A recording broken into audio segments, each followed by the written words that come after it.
Olá! Hoje eu vou falar sobre quais as consequências de não olharmos para as nossas feridas emocionais. Eu sou Caterine Rieira, eu sou consteladora sistêmica, sou também mentora do treinamento Prosperidade Sustentável, um curso que está à venda na plataforma Eduz e está sempre disponível, né? Um curso que eu faço o lançamento, ele está lá, as aulas são gravadas. São 6 módulos e você ainda ganha um módulo bônus onde a gente trabalha vendas abençoadas. Então, sem mais delongas, vamos falar sobre as consequências de não olharmos para as nossas feridas. Quais são as consequências disso? Eu vou falar sempre baseado na visão sistêmica e nos ensinamentos sistêmicos deixados pelo nosso mestre, né, da constelação sistêmica, o alemão Bert Hellinger. Então, com base nisso, as teorias sistêmicas, ou a teoria sistêmica, ela é como se fosse uma filosofia de vida. À medida em que a gente toma conhecimento desses conhecimentos, a gente começa a adotar uma mudança na nossa vida diária. A gente procura seguir esses conhecimentos. Por quê? Porque a gente percebe que a gente começa a entrar no fluxo da vida quando a gente começa a colocar em ordem as coisas que estão em desordem segundo o que apresenta as ordens. Eu vou deixar um card para você entender o que eu estou falando sobre ordem e desordem, porque parece meio confuso. Eu vou deixar um card aqui onde eu falo das leis sistêmicas, essas leis são essas ordens, e vou deixar também um card onde eu explico os 5 círculos do amor, porque também são essas ordens. Então, quando a gente percebe que a gente está em desordem com essas leis, né, são leis biológicas, a gente percebe que a gente está fora do fluxo, que a gente está travado em algumas coisas. E por que não cuidar das nossas feridas pode atrapalhar? Exatamente por causa dessas travas. O motivo de todas as nossas travas emocionais, elas vêm de nossas feridas emocionais. E as nossas feridas emocionais, elas começam pela nossa matriz de identidade, que é o nosso pai e mãe, é a nossa relação, ou com alguém que tenha feito a função de pai e mãe, tá? Então, quem não foi criado pelo papai e pela mamãe biológico, além de ter uma ferida exclusivamente por conta disso, né? De não ter sido criado ou cuidado por esse pai e essa mãe biológico, além dessa ferida emocional, tem a ferida da parte relacional, social, acultural, da aculturação de quem fez essas funções. Então, o que acontece com essas feridas? Por que essas feridas nos travam? Se você, com base, tudo que eu falo, lembrando, tudo que eu falo é baseado na filosofia sistêmica, nos ensinamentos deixados por Bert Hellinger. Então, um outro terapeuta de uma outra linha pode ser que fale diferente, mas se você pegar qualquer terapeuta, você vai ver que mais ou menos é a mesma base, né? Toda a psicologia tem a mesma base, que foi Freud, que era um médico e que desenvolveu uma série de postulados, aí, de teorias, e depois disso veio todos os demais. Então, a relação com o papai e com a mamãe é sempre considerada em qualquer terapia que você fizer. E essa relação é o que nos traz as travas. É assim, segundo a visão sistêmica, quando a gente tem um problema de trabalho, a gente está com um problema ou na nossa família atual, que é o nosso relacionamento de casal, ou na nossa família original, que é a relação com o papai e com a mamãe. Quando a gente tem um problema, uma disfunção, né? Problema é uma palavra meio chata de falar, né? Parece um julgamento. Quando a gente tem uma disfunção na nossa relação de casal, no nosso relacionamento de casal, ou nas nossas relações íntimas com amigos, a gente tem um problema com o papai e com a mamãe. Então, assim, uma coisa leva a outra. Eu tenho um problema com o papai e com a mamãe, uma disfunção, né? Vamos usar essa palavra. Eu tenho uma disfunção, uma coisa fora de ordem aqui na minha família de origem, papai e mamãe. Isso vai se reverberar no meu relacionamento de casal. Então, o que tá aqui, ó, o que tá aqui não resolvido, ele tá reverberando aqui. Eu estou reproduzindo. O que eu reproduzo aqui no meu relacionamento de casal, eu estou reproduzindo aqui no meu trabalho. Então, é um efeito dominó, uma bola de neve, um efeito em cadeia. Quando aqui as coisas não estão bem resolvidas, eu acabo repercutindo nas outras áreas. Então, qual que é a base da terapia? É resolver aqui, ó. E quando eu não consigo resolver aqui, ou quando eu tenho um problema aqui, o problema vem antes. Vem dos avós, dos bisavós, dos tios-avós. É um efeito cadeia. Isso parece muito óbvio, né? Porque a gente reproduz o que nos foi ensinado. Mas eu sei que não é óbvio para todo mundo. É muito óbvio para mim, que estou há 30 anos na área. É muito óbvio para uma pessoa que estuda autoconhecimento, mas não é para todo mundo. O que eu vejo muito são pessoas com muita história de vida envolvida, com muita dor. Às vezes a pessoa está num sofrimento de ano após ano. Às vezes a pessoa está tomando remédio controlado, ano após ano, achando que o problema é ajuste de medicação, pula de psiquiatra em psiquiatra e vai trocando de medicação e nada resolve porque a causa raiz não está sendo resolvida. A medicação, por exemplo, num caso de depressão, ela é uma muleta só. Ela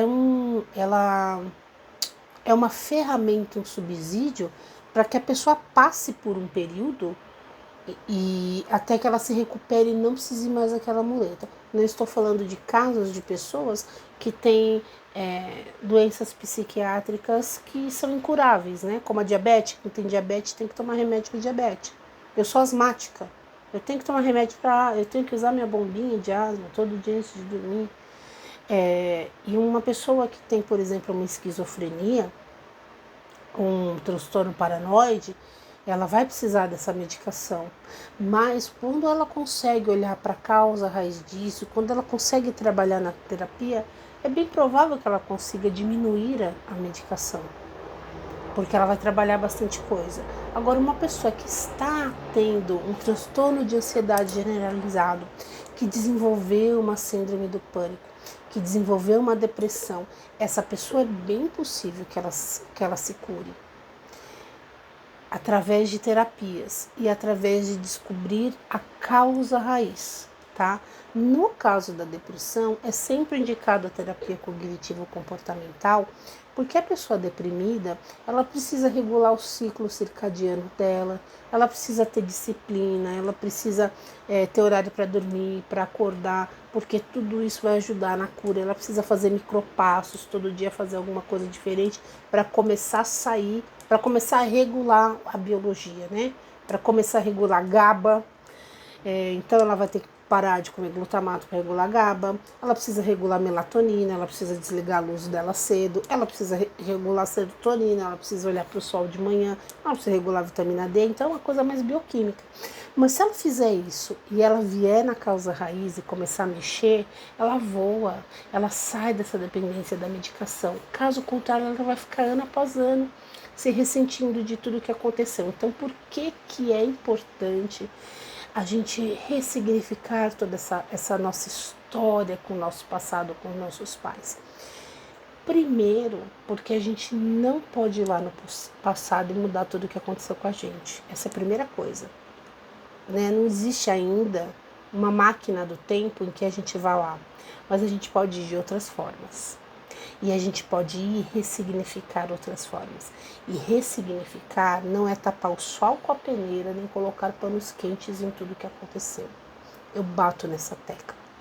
Tem coisas que aconteceram na vida da gente que a gente precisa trabalhar exaustivamente essas sequelas, mas a gente precisa ressignificar para a vida continuar a fluir.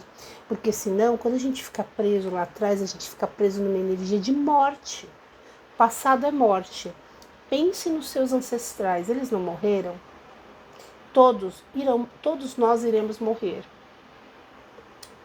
Essa semana alguém perguntou assim para mim, depois de uma constelação: por que a morte fica atrás de mim, né, no campo, no passado se o caminhar da vida da gente é para a morte?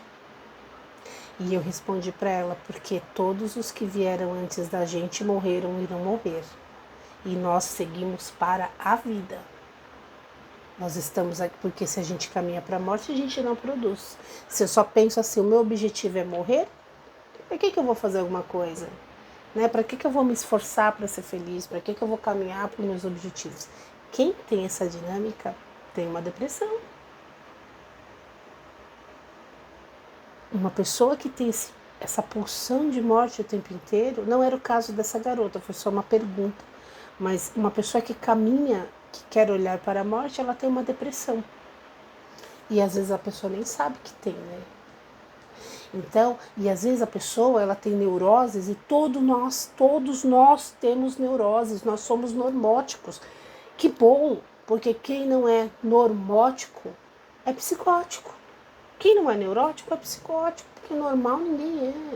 Nós todos temos um monte de traços de caráter aí para ir trabalhando ao longo da nossa vida. Então, ressignificar, o segredo de ressignificar a vida com os pais é esse, é destravar financeiro, é destravar a vida afetiva, é destravar a vida profissional, porque você ressignifica. Mas a constelação diz que tem que perdoar o pai. Não diz não. Inclusive, se você acha que você tem que perdoar o seu pai e sua mãe, você já está num lugar bem ruim. Bem ruim. Se você acha que você precisa perdoar alguém, que alguém fez alguma coisa para você, você também está num lugar bem complicado para você. Talvez você esteja no sofrimento e você nem sabe.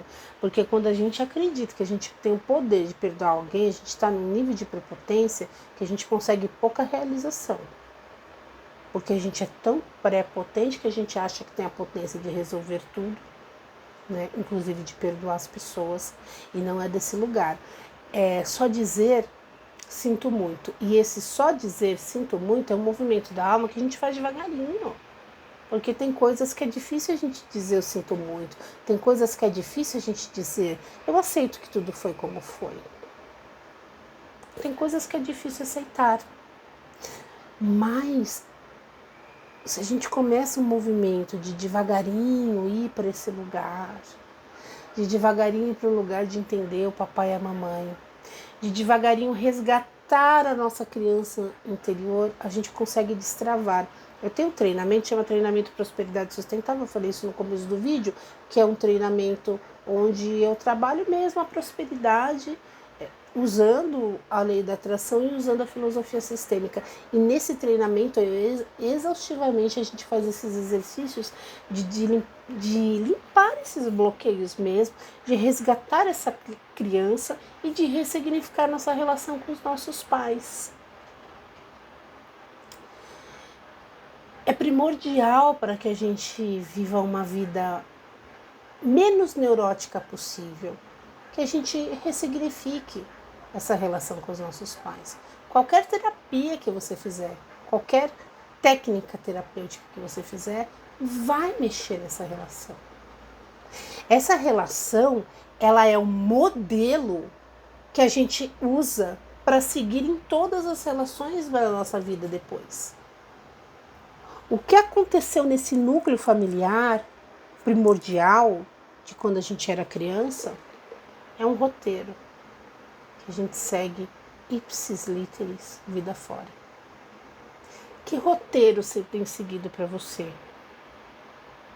Você está seguindo um roteiro que te faz rir, que é divertido, que você tem facilidades no trabalho, que você tem facilidades para dinheiro?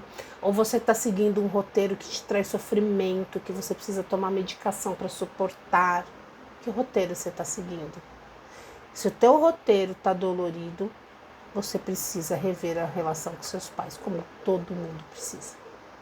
Todo mundo precisa.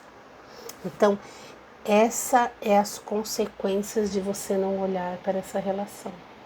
A consequência de não ter uma vida no fluxo, de não ter uma vida plena. O que você escolhe para a sua vida?